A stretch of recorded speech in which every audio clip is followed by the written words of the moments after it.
මේ රෝගයට වේදනානාශක බීවත් අහන්නේ නැහැ. මොකද මේ තරම් වේදනාවක්. මේ රෝගය තියෙන කෙනෙකුට හිටගෙන ඉන්න බෑ. ඇවිදින්න බෑ. හිටගෙන හිටියොත් මේ ටික වෙලාවක් ඉන්නකොට ඉවසිය නොහැකි කැක්කුමක් එනවා. සෛනික රෝගී තත්ත්වයේ තියෙනකොට මේ තියෙන එකේ බඩ වියලීම එනවා. මොන වේදනාවෙන් ආවත් තාම පළවෙනි දවසේම වේදනාව නතර කරනවා.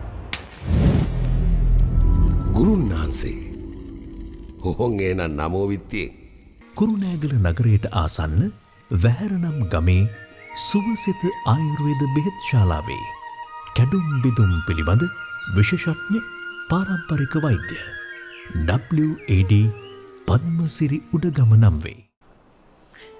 සයිටිකා රෝගය.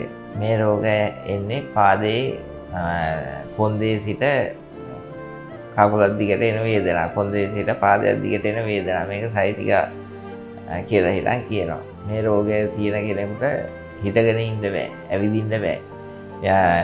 හිටගෙන හිටියොත් මේ ටික වෙලාවක් ඉන්නකොට ඉවසිය නොහැකි කැක්කුමක් එනවා. ඉවසිය නොහැකි වේදනාවක් එනවා. මංගාවට මේ දෙලේ හැදලා ඉන සමහර කට්ටිය අතපය තුවාල කරගෙන එහෙම ගහලා මේ රෝගයට වේදනානාශක බීවත් අහන්නේ නැහැ. මොකද මේ තරම් වේදනාවයි.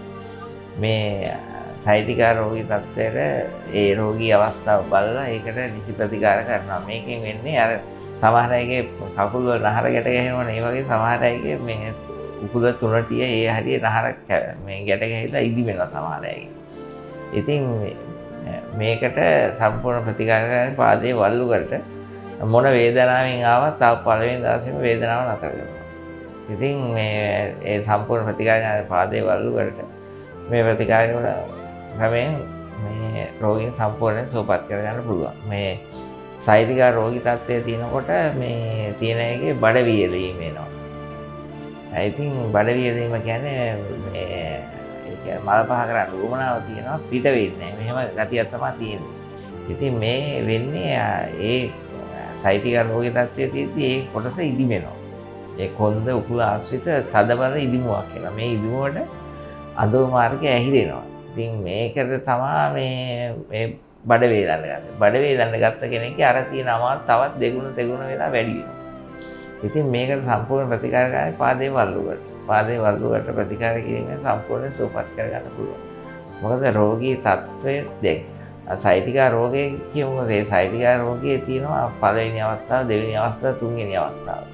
තුන්වෙනි අවස්ථාවට පත්වෙච්ච රෝගී තත්ත්වයක් තියෙන කෙනෙකුට පළවෙනි අවස්ථාවේ යොදන ප්‍රතිකාර ක්‍රම යෙදුවට ඒ රෝගිය සුවපත් වෙන්නේ නැහැ. ඉතින් ඒක ඒ අවස්ථානුකූලව බලලා ඊට අදාළ නිසි ප්‍රතිකාර කිරීමෙන් සම්පූර්ණ රෝගී තත්ත්වය සුවපත් කරගන්න පුළුවන්.